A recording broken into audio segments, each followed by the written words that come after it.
ওখানে যত সবুজ তুমি যাবা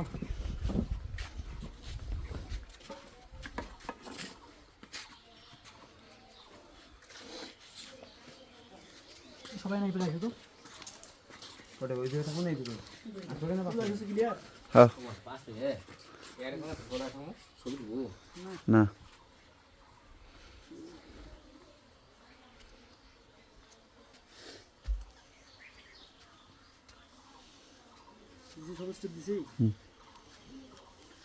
আসসালামু আলাইকুম প্রিয় দর্শক, আসলে অপরিচিত এক ভাই আমাকে টাকা পাঠাই দিয়ে বলতেছে মমিন ভাই গ্রামের অসহায় এবং গরিব মানুষকে দিও। ঠিক আছে, আসলে গ্রামের অসহায় সবচেয়ে যে গরিব লোকটা তাকে আমি টাকা দিতে আসলাম, 200 টাকা পাঠাই দিয়েছি আলহামদুলিল্লাহ। আসলে এই 200 টাকা কেন, এই 5 টাকা কেউ চা খাওয়ার জন্য দেয়নি, কেউ দিছে এক মাসের মধ্যে, কেউ দিছে কেউ দিছে এক মাসের মধ্যে দিছে, কেউ দেয় নাই। 200 টাকা দিয়েছে, একদিনের এক বেলা হলে তো নাস্তা হবে, হবে না? জি জি জি নাস্তা হবে তো আলহামদুলিল্লাহ। তো টাকাটা দিয়ে পাঠাইছে চিকিৎসাপাতি করার জন্য। তার দুটো ছেলে আছেন না মামা?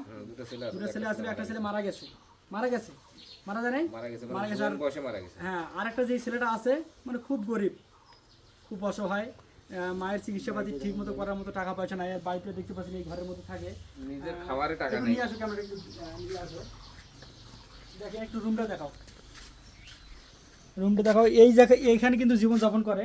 আর আপনাদের সবার দৃষ্টি আকর্ষণ করতেছি, আপনারা যদি আপনাদের সামর্থ্য হয়, আপনাদের সামর্থ্য অনুযায়ী কিছু টাকা যদি দেন, আমি কিন্তু এই লোকটার জন্য দিতে পারবো এবং উপকার হবে, এবং আরও কিন্তু নেক্সটে ওষুধপাতি খাওয়ার মতো এবং দিন চলার মতো কিছু টাকা হবে আপনারা যদি আমাকে সাহায্য করেন এবং আপনারা যদি আমাকে দেন। সবার কাছে রিকোয়েস্ট করতেছি হাত জোর করে আপনারা অবশ্যই কিছু টাকা দিবেন, তাতে গরিব অসহায় মানুষের উপকার যদি হয়। এই রমজান মাসে আমি কসম খেয়ে বলতেছি আল্লাহ তাআলার, আমি 1 টাকা কারো মেরে খাবো না, এটা আমি সবাইকে বলছি।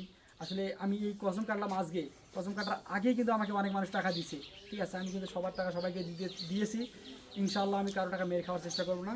200 টাকাটা নেওয়া তো হাতে না, ঠিক আছে? যা কিছু লাগে টাকা তো চেনে নাকি, টাকা চেনে কথা চেনে। তা আপনারা যদি আসলে টাকা পাঠাতে চান, টাকাটা নিশ্চিন্তে পাঠাতে পারেন, কারণ মমিন মামা আমার এই ভাগিনা হয়, এই ভাগিনা কিন্তু আসলেই মানবিক কাজ করে। সবাই ভাগিনাকে একটু সাপোর্ট করবেন, আর ভাগিনার ভিডিওগুলো পারলে বেশি বেশি করে সবাই শেয়ার করে দিবেন। যারা টাকা না পাঠাতে পারলেও ভিডিওগুলোতে লাইক কমেন্ট শেয়ার করে দিবেন ইনশাআল্লাহ, তাহলে ভাগিনা আমাদের অনেক দূর এগিয়ে যেতে পারবে। সবাই দোয়া করবে, যে ভাইগুলো টাকা পাঠাইছে ভাই আর জন্য দোয়া করিস, ভাইদের জন্য দোয়া করবেন। আর নাম বলে নাই যে টাকা পাঠাইছে, ওই তো ওই জন্য মানে হারে আসে দিয়ে গেল টাকাটা, বুঝছি? আর ওষুধ খাইতে তোর মাসে কয় টাকা লাগে?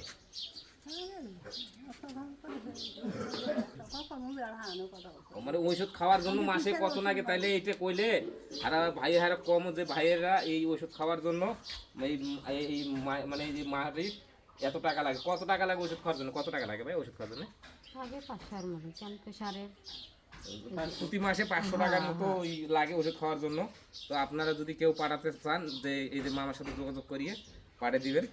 500 টাকা হলে ওনার প্রতি মাসে ওষুধ খাওয়াটা হবে, অন্তত ওষুধ খাওয়াটা হলে 1 মাসের ওষুধ খাওয়া হবে। শোনো, অপরিচিত প্রবাসী ভাই আমাকে কোনোদিন দেখে নাই এবং আমার পরিচয় জানে না, তারা কিন্তু টাকা দিতেছে আমার মাধ্যমে গরিব অসহায় লোকদের জন্য।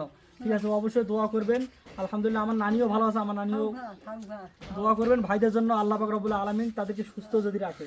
ঠিক আছে, তারা কিন্তু প্রবাসের মাটিতে থাকে, অবশ্যই দোয়া করবেন। ঠিক আছে, দোয়া করবেন, এটাই তো। ঠিক আছে, থাকেন। এটি দেওয়া যাবে নাকি? আচ্ছা, আলহামদুলিল্লাহ ভালো আছে, হাঁটি ফুটি করে হালকা পাতলা।